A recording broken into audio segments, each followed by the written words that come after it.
Assalamualaikum warahmatullahi wabarakatuh. Kami dari kelompok 8 pada mata kuliah Fikih Muamalah kali ini akan mempresentasikan bab istisna. Adapun anggota kelompok kami, yang pertama Nuri Wahyu Indriani, yang kedua Nurul Anisyah Miftahul Jannah, yang ketiga Paula Agita Octavia. Pada bab istisna ini akan dibagi menjadi 5 subbab.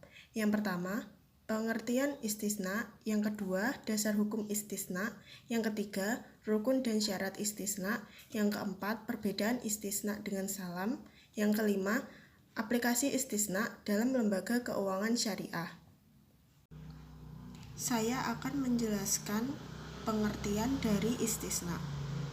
Secara etimologi, istisna artinya minta dibuatkan. Sedangkan secara terminologi, istisna merupakan suatu kontrak jual beli antara penjual dan pembeli, di mana pembeli memesan barang dengan kriteria yang jelas dan harganya yang dapat diserahkan secara bertahap atau dapat juga dilunasi.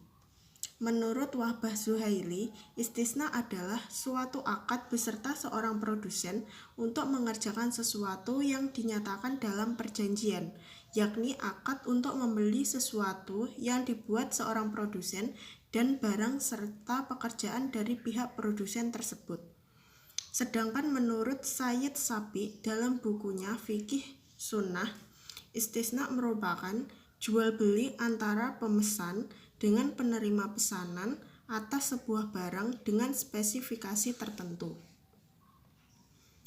Jadi, dari definisi-definisi tersebut dapat dipahami bahwa jual beli istisna adalah akad antara dua pihak, di mana pihak pertama atau orang yang memesan meminta kepada pihak kedua atau orang yang membuat untuk dibuatkan suatu barang, yang mana pihak pertama disebut dengan mustasni, sedangkan pihak kedua disebut dengan sani, dan sesuatu yang menjadi objek akad atau barang yang dipesan disebut dengan musnu.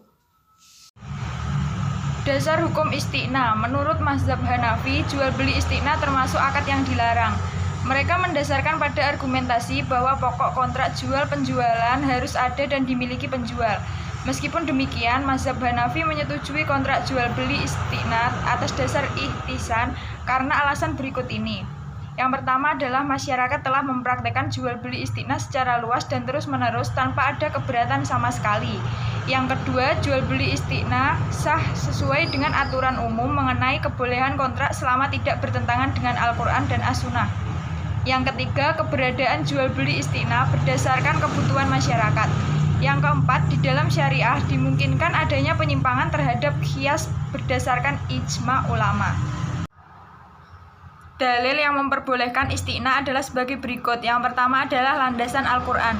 Dalam masalah-masalah muamalah, Al-Quran memberikan gambaran secara global atau umum, termasuk juga dalam masalah jual beli dengan istiqna. Allah Subhanahu wa Ta'ala berfirman dalam surat Al-Baqarah ayat 282 yang artinya, "Hai orang-orang yang beriman, apabila kamu bermuamalah tidak secara tunai untuk waktu yang ditentukan, hendaklah kamu menuliskannya." Yang kedua adalah as-sunnah. Rasulullah Shallallahu Alaihi Wasallam bersabda, 3 hal yang di dalamnya terdapat barokah: jual beli yang memberi tempo, peminjaman, dan campuran gandum dengan kedelai untuk dikonsumsi orang-orang rumah, bukan untuk dijual. Hadis riwayat Ibnu Majah. Rukun bai al-istisna. Yang pertama adalah penjualan atau penerima pesanan yang disebut dengan sani. Yang kedua, pembeli atau pemesan disebut dengan musni. Yang ketiga, barang disebut dengan masnu. Yang keempat, harga atau disebut dengan saman. Yang kelima adalah ijab qabul atau sigat. Syarat-syarat istisna. Yang pertama adalah pihak yang berakal, cakap hukum, dan mempunyai kekuasaan untuk melakukan jual beli. Yang kedua, ridho atau kerelaan kedua belah pihak dan tidak ingkar janji. Yang ketiga, apabila si akad disyaratkan sani atau pembuat barang hanya bekerja saja, maka akad ini bukan lagi akad istiqna, tetapi menjadi akad ijarah atau sewa-menyewa. Yang keempat, pihak yang membuat atau menyatakan kesanggupan untuk mengadakan atau membuat barang itu. Yang kelima adalah masnu atau barang atau objek pesanan mempunyai kriteria yang jelas seperti jenis, ukuran, mutu, jumlah, dan lain-lain. Yang keenam adalah barang tersebut tidak termasuk dalam kategori yang dilarang syarak, atau najis, haram, samar, atau tidak jelas, atau menimbulkan kemudaratan. Perbedaan istisna dengan salam. Yang pertama, objek istisna selalu barang yang harus diproduksi, sedangkan objek salam bisa untuk barang apa saja, baik harus diproduksi terlebih dahulu maupun tidak diproduksi terlebih dahulu. Yang kedua, harga akad salam harus dibayarkan penuh di muka, sedangkan harga dalam akad istisna tidak harus dibayarkan di muka, melainkan dapat juga dicicil atau dibayar di belakang. Yang ketiga, akad salam efektif tidak dapat diputuskan secara sepihak, sementara dalam istisna, akad dapat diputuskan sebelum perusahaan mulai memproduksi. Yang keempat, waktu penyerahan tertentu merupakan bagian penting dari akad salam, namun dalam akad istisna tidak merupakan keharusan. Aplikasi istisna dalam lembaga keuangan syariah. Transaksi istisna pada saat ini telah dipraktikkan oleh lembaga keuangan syariah seperti perbankan syariah.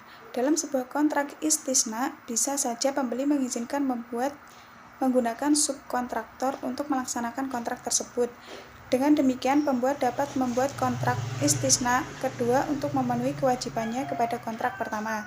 Dalam aplikasinya, bank syariah merupakan istisna paralel, yaitu bank menerima pesanan barang dari nasabah, kemudian bank memesankan permintaan barang nasabah kepada produsen penjual dengan pembayaran di muka, dicicil atau di belakang dengan jangka waktu penyerahan yang disepakati bersama.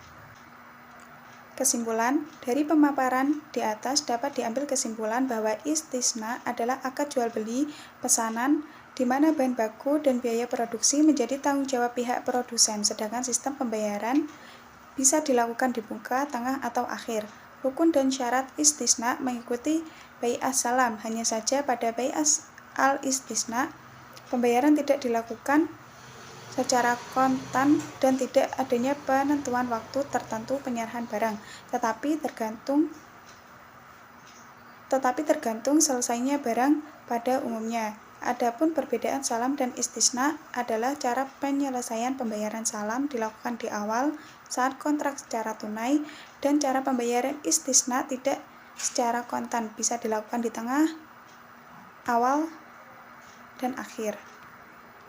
Sekian presentasi dari kelompok kami. Apabila ada kurang lebihnya, kami mohon maaf. Saya akhiri. Wassalamualaikum warahmatullahi wabarakatuh.